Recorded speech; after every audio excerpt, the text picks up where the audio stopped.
किसी दीवाने ने सही कहा है, न हरम में चैन मिलता है न बुत खाने में, चैन मिलता है तो साकी तेरे मैखाने में। ये चैन की सबसे सुंदर जगह है। एकदम सुधा रस धार की अलौकिक मंदाकिनी बह रही है। वही कैफ और सुरूर का आलम है।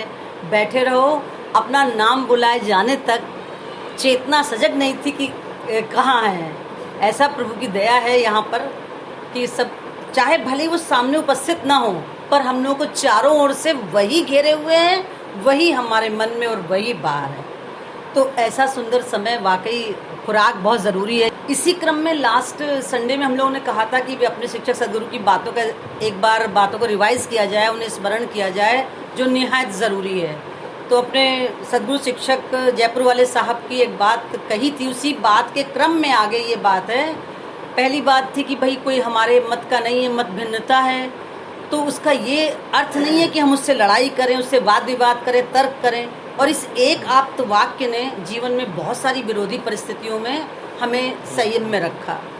आज दूसरी बात है, वो जो कहा करते थे, वैसे तो वो स्वयं बोलना कम ही पसंद करते थे, किसी मजमून में फरमान करने के लिए किसी और को प्रेरणा दे दिया करते थे, पर ये बात उन्होंने स्वयं कही, गुरु दरिया है, उसके साथ बहो, जो साथ बह रहा है वो अंत में समुद्र में मिल जाएगा, और जो रुक गया वो सूख जाएगा। साथ बहने का एकदम तब तात्पर्य हम लोगों को समझ में नहीं आया, बहुत अनाड़ीपन था। तो उन्होंने, अंतर्यामी प्रभु ने उसे स्पष्ट किया, वही जो हम पिछले 1-1.5 घंटे से कर रहे हैं कि गुरु के ख्याल में रहो, उसकी यादों के साथ बहो, और तेरी याद में मेरा झूमना, मेरा हजरत, मेरी नमाज है। वास्तव में सच में तो पूजा सारी यही है, लेकिन इस याद को प्रोत्साहन मिलता है सत्संग के माध्यम से। वरना इतने सारे झगड़े हैं कि कहीं ना कहीं मन उलझ जाता है, और फिर माया भी तो वहीं से शक्ति पाती है जहाँ से प्रभु की शक्ति है, तो वो भी कम नहीं है। लिहाजा सत्संग वास्तव में बहुत ज़रूरी है। कोई अपरिहार्य कारण हो तो बात अलग है। इसी बात के साथ उन्होंने एक और बात कही थी बहुत सुंदर, कि जिसे देखकर हमें अपने गुरुदेव की याद आए, सदगुरुदेव की याद आए, वो हमारा सगा संबंधी है। बाकी सारे दुनियावी रिश्ते हैं, बस कर्तव्य मात्र निर्वाह करना है। समझाते गए, और जब वो बोलते थे तो अगर अभी किसी को भी विस्मरण नहीं हुआ होगा तो एक खास अदा थी उनकी। बाद में कहते, कहो क्या ख्याल है, और जब वो ये शब्द कहते थे तो उनका एक हाथ थोड़ा ऊंचा उठ जाता, भवें ऊंची उठ जाती, और वो दृष्टि एक पल को पूछने वाले पे स्थिर हो जाती। तब पता नहीं था वो दृष्टि इतनी करामाती है कि वो उस वक्त हमारा भाग्य बदल रही है, हमारी किस्मत संवार रही है, और हमारे आत्मभाव में प्रवेश करके सारी मलिनताओं को दूर कर रही है। उस एक दृष्टि का इतना कमाल था। वे भी अपने सदगुरुदेव की तरह, साहब जी की तरह अमृत कुंड बन चुके थे। उनकी दृष्टि में भी अमृत का प्रवाह होता था, और वो अमृत का प्रवाह हम जयपुर के सत्संग में एकदम साफ देखते हैं। सुंदर संचालन, सुंदर वक्तव्य, सुनते रहो सुनते रहो सुनते रहो, जी नहीं भरता। जिक्र ही ऐसा है, इस जिक्र में ही इतनी ताब है, क्योंकि यहाँ सारा बोलबाला इश्क और आशिकी का है। खुद वो वाइज भी कहता है, बंदगी से खुदा नहीं मिलता है जाहिद, आशिकी से मिलता है, और आशिकी ही हमें सिखाई गई है, प्रेम, करुणा, सेवा, और उसको सिखाते हुए हम उम्मीद कर रहे हैं कि हम सब उसमें सफल होंगे, क्योंकि हमारे सिर पर हाथ है। जैसा कि अभी एक वक्ता ने कहा कि प्रभु हमारे साहब जी सूर्य के समान थे, बिल्कुल सच है। सूर्य जब सिर पर होता है तो हमें कोई परवाह नहीं होती, हम प्रकाश में कार्य किए जाते हैं। जब सूर्य हाथ से कोड़ के अस्त हो जाता है तब अंधेरा हमें तड़पाता है, अरे ये क्या हुआ, उस वक्त ध्यान जाता है।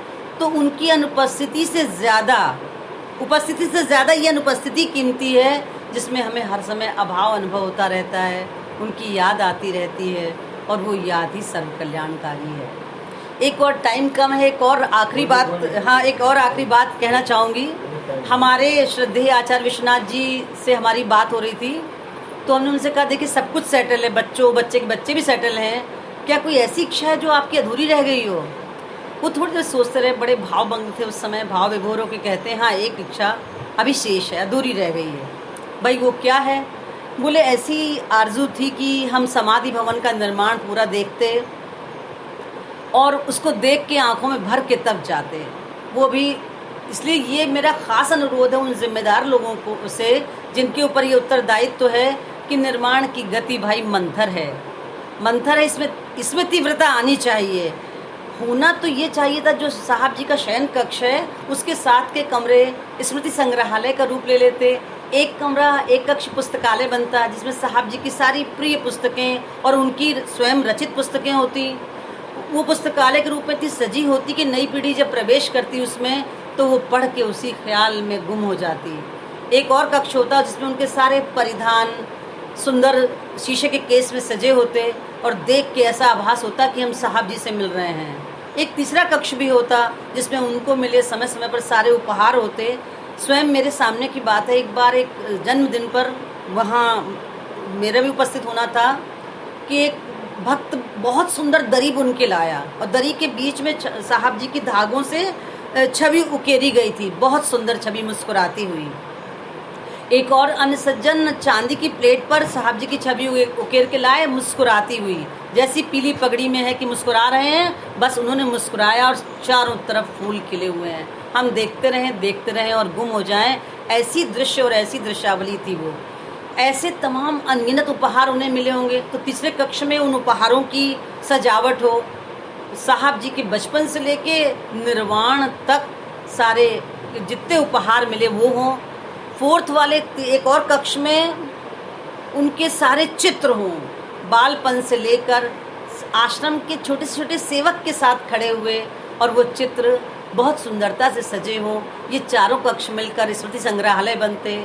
लोग, अब हम जो हैं, हमारी पीढ़ी आगे आने वाली तो देखकर सीखने वाली वैज्ञानिक पीढ़ी है, और जब वो उन स्पंदनों से गुजरती, वो स्पंदन इतने शक्तिशाली थे कि वो उन्हें ताज़िंदगी घेरे रहते और साहब जी की स्मृति को हमेशा हमेशा बनाए रखते। क्योंकि हम लोगों को तो उत्तरदायित्व सौंपना ही है उन्हें, वो उत्तरदायित्व अधिक सजीव हो, अलग हो तो ज़्यादा अच्छा है।